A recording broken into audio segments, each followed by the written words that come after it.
Ladies and gentlemen, welcome to another episode, a great one indeed,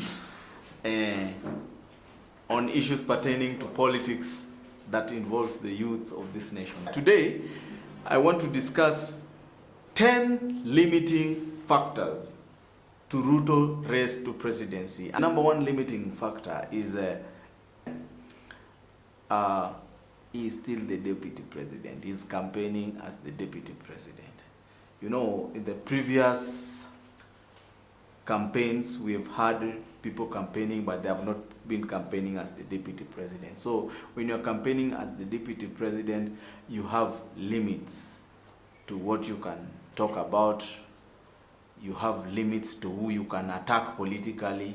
You have limits to the people that are supposed to be around you, because you have security around you that are protecting you as the deputy president of the Republic of Kenya. You have restriction to your movement. You cannot just go out in the dark and start campaigning.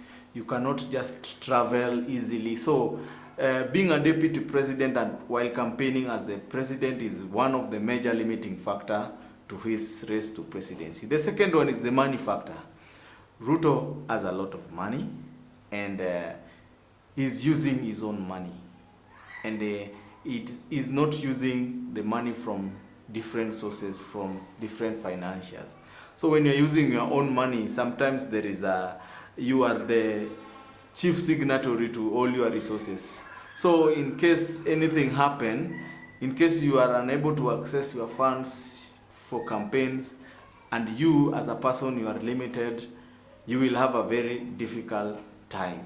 So as much as you have money, you also have people to come through for you, to support you, to give you, to fund your campaigns, the friends and people around you. So that is also, I see it's cleverly as a limiting factor. The other one is the double crowd that comes to RUTO's campaign. So RUTO's campaign has two people coming. One is coming as a fan of the deputy president, and the other one is coming as a fan of a future president. So these two people, it is very difficult to differentiate.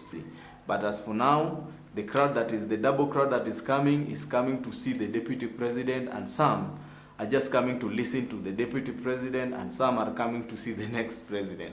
So the number fourth one is RUTO has no loyal followers. You know, loyal followers are built over time. You know that this person is very loyal to me, and this person can be there for me all the time. But to see, because of the limiting time we don't have loyal followers of the deputy president. That is just a very big limiting factor, and that is something that should be carefully be scrutinized by his team, because most people are coming either to ride on his glory that he has struggled over so many years, and it is very difficult for you to detect somebody who is not loyal, especially in the world of politics. So I think that is a very big limiting factor. The other one, the number 5 is RUTO is being endorsed by his juniors. So when you are being endorsed by your juniors, people who praise you, people who just pamper you with praises and everything. You see, everybody wants to be loyal to the master, and everybody always want to praise the master, and nobody wants to be above the masters. Especially the politicians, they have read about the 48 laws of power. They can never go against. They will always praise you. They will always endorse you. So if you are being endorsed by your juniors, and then you feel like, oh yes, I can.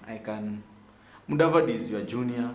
If Kalonzo endorses you, is your junior. No, Kalonzo is not your junior. If Kalonzo endorses DP RUTO, it's a plus.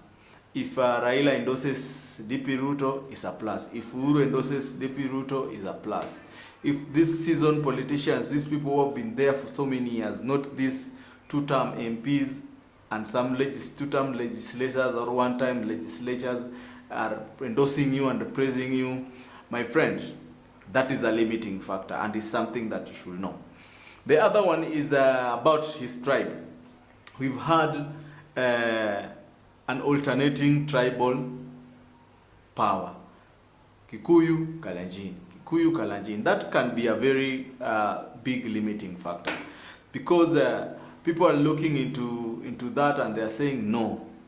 There's a day the first president was a Kikuyu, the second was Kalenjin, the third was a Kikuyu, the fourth. So the pattern has to change somehow, because this is national politics and people are getting overwhelmed and people are getting tired of these things. So it may play a very, very big role.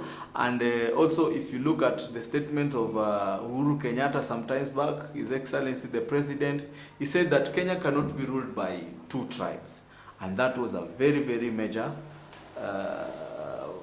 important statement, and it was very, very deep indeed. So about his tribe, it is just going to play a role in his race to State House. And the other one is the greatest one and above everything that I didn't want to mention for the first is RUTO is not being supported by the fire team. See, I am the chairman of the National Youth Chairman of Fire Team, and we are not supporting RUTO. If we can support RUTO, RUTO can become the president. So it will at least reduce the limiting factors to his race to State House. So thank you very much. I will be looking into this into details, and watch out my next video of my political analysis. And I hope you have enjoyed this video. Just subscribe to this channel. Just comment. Tell me things. Tell me this. Tell me that.